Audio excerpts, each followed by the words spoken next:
Welcome to this comprehensive guide on fishbone diagrams. In this video, we'll explore a powerful visual tool used worldwide for root cause analysis. Whether you're solving problems in manufacturing, healthcare, software, or any other field, the fishbone diagram is an essential technique that helps teams identify and understand the underlying causes of problems systematically.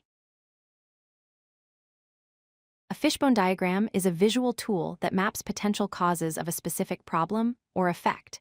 It gets its name because the structure looks like a fish skeleton, with the main spine representing the problem and branches representing different categories of causes. The fishbone diagram is also known as an Ishikawa diagram, named after Kaoru Ishikawa, who developed this technique. Its primary use is root cause analysis, which means finding the true underlying reason why a problem occurs. The approach is systematic and collaborative, encouraging teams to explore all possible contributing factors rather than jumping to quick conclusions. Let's understand the anatomy of a fishbone diagram. The main spine represents the problem or effect you're trying to analyze. At the head of the fish, we have the effect itself. The primary categories branch off from the main spine like bones on a fish skeleton. These primary branches represent major cause categories. Attached to each primary branch are smaller subbranches that represent more specific contributing factors. This hierarchical structure helps organize your thinking and ensures you explore causes at different levels of detail. The visual layout makes it easy to see how different factors connect to and influence the main problem. The most widely used framework for organizing causes is called the 6 M's. Let me explain each one. Man refers to people-related factors including human skills, experience, and decision-making. Machine covers all equipment, tools, and technology involved in your process. Method includes the processes, procedures, and workflows that people follow. Material refers to raw materials, components, and their quality. Measurement is about data collection, metrics, and how you test or monitor things. Environment, or sometimes called Mother Nature, includes external conditions and surrounding factors. Remember, these categories are not rigid. You can adapt them to match your specific industry or problem type. For example, in software development, you might use different category names that make more sense for your context. Creating a fishbone diagram follows 4 main steps. First, define the problem clearly and write the effect or problem statement at the head of the fish. This should be specific and measurable, not vague. Second, draw the main branches representing your chosen categories. Whether you use the 6 M's or custom categories, draw lines branching off from the main spine.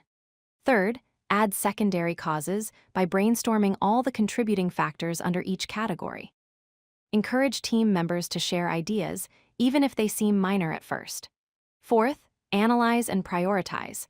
Review all the causes you've identified and determine which ones are most likely to be the true root cause.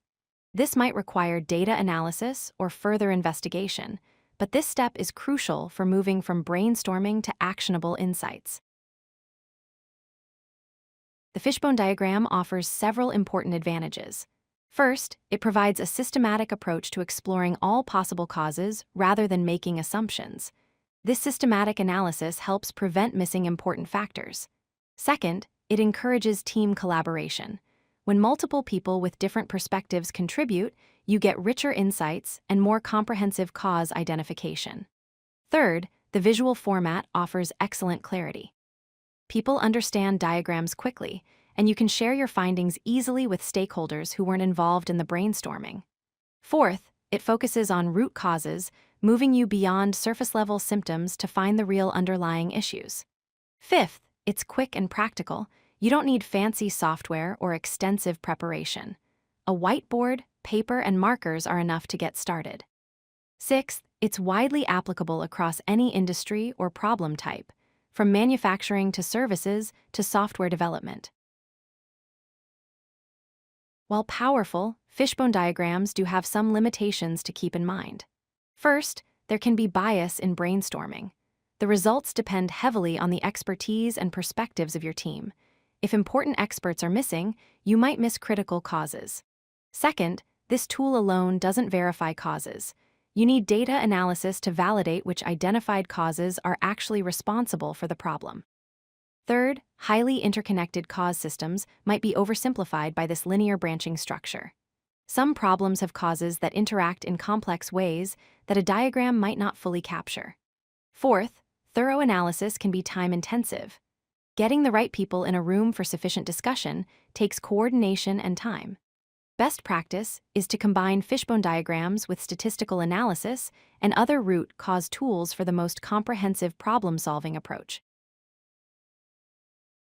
Fishbone diagrams are used across many industries. In manufacturing, they help identify quality defects and production delays. In healthcare, they address patient safety issues and medical errors. Software companies use them to investigate system failures and performance problems. In food service, they help ensure safety compliance and reduce customer complaints. Logistics companies use them to analyze delivery delays and damaged shipments.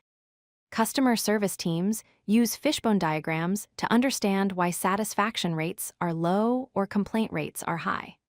The beauty of this tool is its universal applicability. Wherever there's a problem to investigate, you can adapt the fishbone framework to your specific context and find meaningful root causes. Several root cause analysis tools exist, and understanding when to use fishbone versus alternatives is important. The 5 whys method is simpler and works well for straightforward problems with clear cause and effect relationships. A fault tree diagram is better for complex systems where you need to map logical hierarchies and potential failure points. The Pareto diagram applies the 80-20 principle to focus on the vital few causes that account for most of the problem. Failure mode and effects analysis, or FMEA, is more about proactively assessing risks and preventing failures rather than investigating existing problems. The fishbone diagram excels at initial investigation when you need to brainstorm multiple possible causes collaboratively. It's best used when team collaboration is valuable and you want a comprehensive view of potential contributing factors. Consider using fishbone diagrams as your starting point, then validate findings with other analytical tools. As we wrap up, remember these essential points. Fishbone diagrams are powerful for systematic brainstorming and visual root cause exploration. They provide structure and encourage comprehensive thinking. The 6 M's framework is a great starting point, but customize your categories to match your specific context and industry. Always combine your findings with data analysis to validate causes and prevent bias. Team collaboration is essential because diverse perspectives lead to better root cause identification. The beauty of fishbone diagrams is their universality.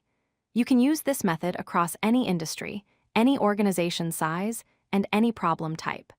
Start using fishbone diagrams today to solve your toughest problems and make data-driven decisions for sustainable improvements. If you like this video, hit that like button and don't forget to subscribe. Visit codelucky.com for more such useful content.